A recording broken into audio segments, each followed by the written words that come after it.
40,000 years ago, humans already called Siberia home. Not visitors, not explorers. Home. Before Russia, before the Mongols, before any empire you learned about in school, Siberia had civilizations. The oldest known settlement in Siberia, Ustashim, is 45,000 years old.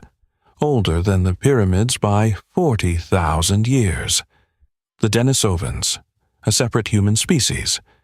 They lived in the Denisova cave in the Altai region of Siberia for over 200,000 years. In 2010, a finger bone found in Denisova cave rewrote human history. It belonged to a girl. She was neither Neanderthal nor Homo sapiens. She was something else entirely. The Denisovans interbred with modern humans. Their DNA survives today. In Tibetans, Melanesians, and Aboriginal Australians, a Siberian cave species that shaped the genome of half the world. The Ket people of the Yenisei River Valley, one of Siberia's oldest surviving indigenous groups. Their language, Ket, is related to no other language on Earth, except the Na-Dene languages of North America. The linguistic connection between the Ket language and the Na-Dene languages of North America proves a migration. Across the Bering Land Bridge, 15,000 years ago. Siberia populated the Americas, the Scythians, 700 BCE. Nomadic warriors of the Eurasian steppe. They stretched from Ukraine to the Altai mountains of Siberia. They terrified everyone. The Pazyryk Kurgan mounds of the Altai, Scythian royal tombs. Inside, warriors, horses, golden artifacts, and textiles so perfectly preserved by the Siberian permafrost they still show their original colors. The Pazyryk Ice Maiden, a Scythian woman buried in the permafrost of the Ukok Plateau 2,500 years ago. Her tattoos were still visible when excavated in 1993. Her tattoos covered her arms and shoulders, deer, griffins, fantastical creatures. The tattoo tradition of the Scythians influenced every culture from China to Greece. The Huns, Central Asian nomads who began in the Siberian steppe. By 370 CE, they had reached Europe. They pushed the Goths. The Goths pushed the Romans. The Roman Empire fell. The Xiongnu, the nomadic empire north of China that forced the construction of the Great Wall. Their eastern territories extended deep into southern Siberia. Lake Baikal, the oldest lake on Earth. 25 million years old. It holds 20% of the world's unfrozen freshwater. Ancient cultures worshipped it as a living god. The Buryat people of Lake Baikal, Mongolic speaking, shamanic. They have lived around the world's oldest lake for over 2,000 years. Their shamanic tradition is one of the most sophisticated on Earth. Buryat shamanism, the shaman as intermediary between the human world and the spirit world. The spirit world centered on Baikal, the lake as a living ancestor, the Evenki, the most widely distributed indigenous people in Siberia. They range across 5 million square kilometers, from the Yenisei River to the Pacific Ocean. The Evenki do not have a word for border. Their territory is defined by rivers, not lines on maps. They have moved through this forest for at least 3,000 years. The Tungus event, 1908. Something exploded above the Evenki homeland in Krasnoyarsk region. 2,150 square kilometers of taiga forest flattened instantly. The largest impact event in recorded history. Nobody died. The Evenki were there. They called it the Fire of Ogdi, the Yakuts, the Saka people, Turk-speaking horsemen who migrated north from the Lake Baikal region 700 years ago.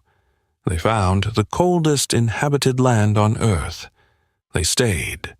The Yakutian horse, one of the most cold-adapted large mammals on Earth. Its coat grows to 10 centimeters thick in winter. It survives minus 70 degrees Celsius by digging through snow for frozen grass. The Yakuts bred it. They depended on it. They worshipped it. The Olanko, the Yakut epic poem, thousands of lines, performed from memory by trained singers. In 2005, UNESCO declared it a masterpiece of intangible human heritage.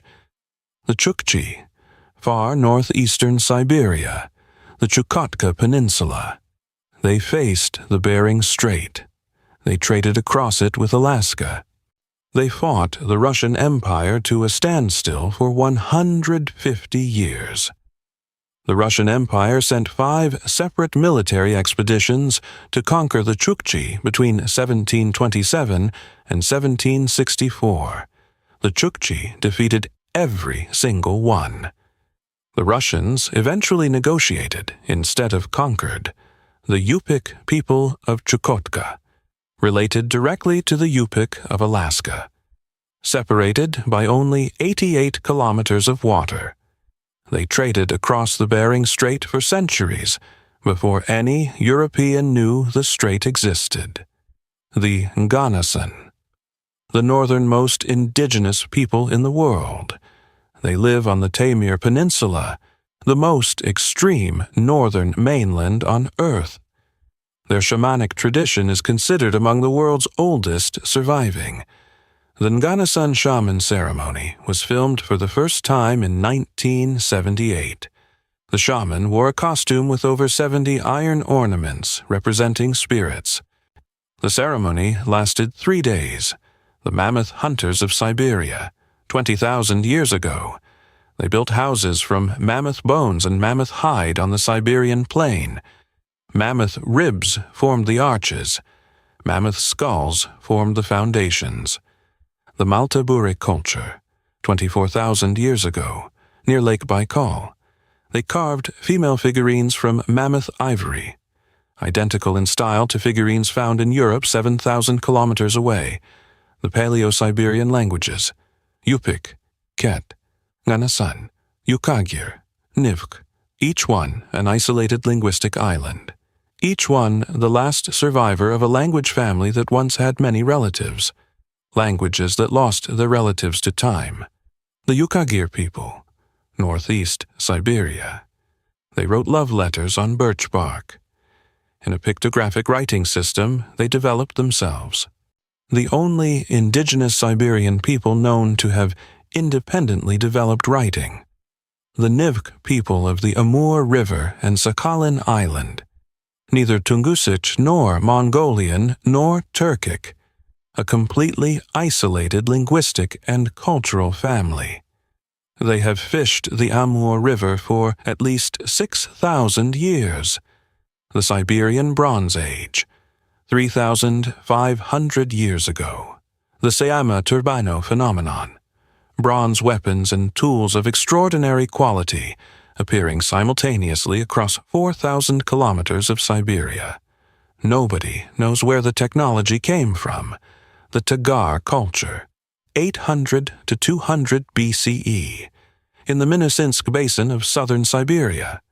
They created the most sophisticated bronze casting of their era in Asia. Their artifacts are found as far away as China and Iran. The Siberian Silk Road. It was not one road.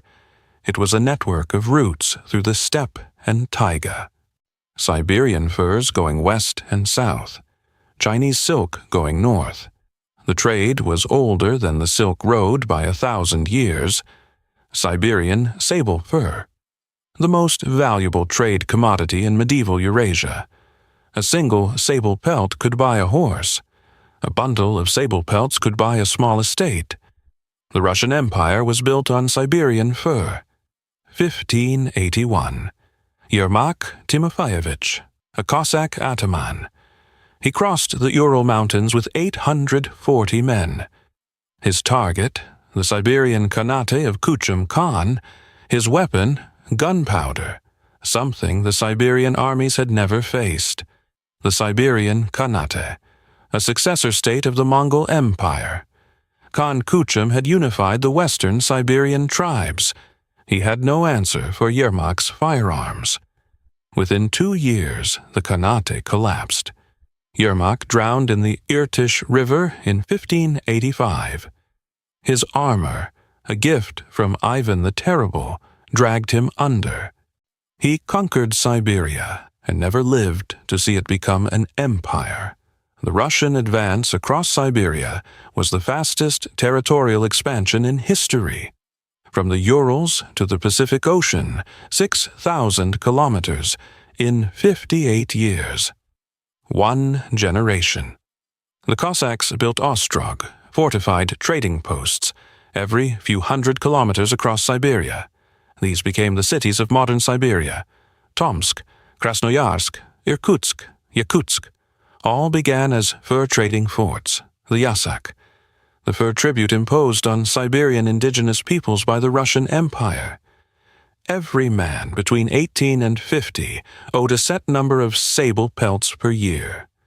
Refusal meant violence. Compliance meant survival. The indigenous populations of Siberia collapsed under the Yasak system. The Yukagir people fell from an estimated 5,000 to under 500 in 1 century. The sable population collapsed. The fur empire was consuming itself.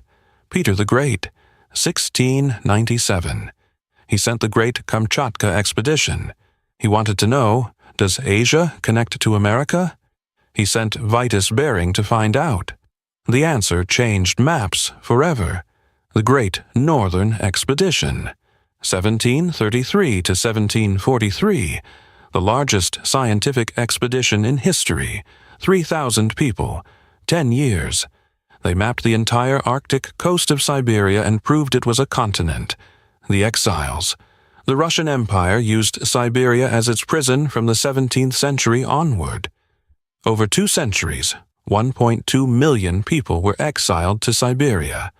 Among them, the Decembrists, Dostoevsky, Lenin, Trotsky. Dostoevsky spent 4 years in a Siberian prison camp in Omsk from 1849. He later said it was the most important experience of his life. 3 of his greatest novels came directly from what he learned there. The Trans-Siberian Railway, 1891 to 1916, 9,289 kilometers, the longest railway in the world. It connected Moscow to Vladivostok and ended Siberia's isolation in 1 construction project. The railway took 25 years and 90,000 workers.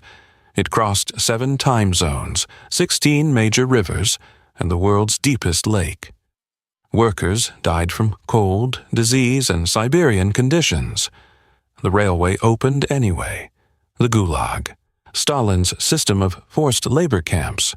From 1918 to 1953, 18 million people passed through the Gulag system. Approximately 1.5 to 1.8 million died. The majority of camps were in Siberia. Kolyma, the most notorious Gulag region. In northeastern Siberia. Temperatures of -60, gold mining quotas that could not be met. A place whose name in Russian became synonymous with death. Varlam Shalamov, writer, survivor of 17 years in the Kolyma camps. His Kolyma Tales are considered the definitive literary document of the Gulag. He said Kolyma was not a school. It was a circle of hell. Siberia's indigenous peoples survived the Russian Empire. They survived the Soviet Union. They survived collectivization, forced sedentarization, and the suppression of their languages. They are still here. The Buryat language revival. After Soviet suppression, the Buryat people are actively reclaiming their language. Schools now teach in Buryat. The Buryat alphabet was restored. The 2,000-year-old culture continues. Siberia today. 77% of Russia's territory, 13% of its population. home to 80% of Russia's oil and gas reserves. The same frozen land that seemed worthless in 1581 now funds a nation. The permafrost holds Siberia's ancient secrets: mammoths, woolly rhinoceroses, cave lions, a 42,000-year-old foal still with liquid blood in its veins when found in 2018, the frozen archive of 40,000 years. The Mammoth Resurrection Project. Siberian permafrost yields mammoth DNA. Scientists in Yakutsk are attempting to reconstruct the mammoth genome. The same taiga that killed them may bring them back. 40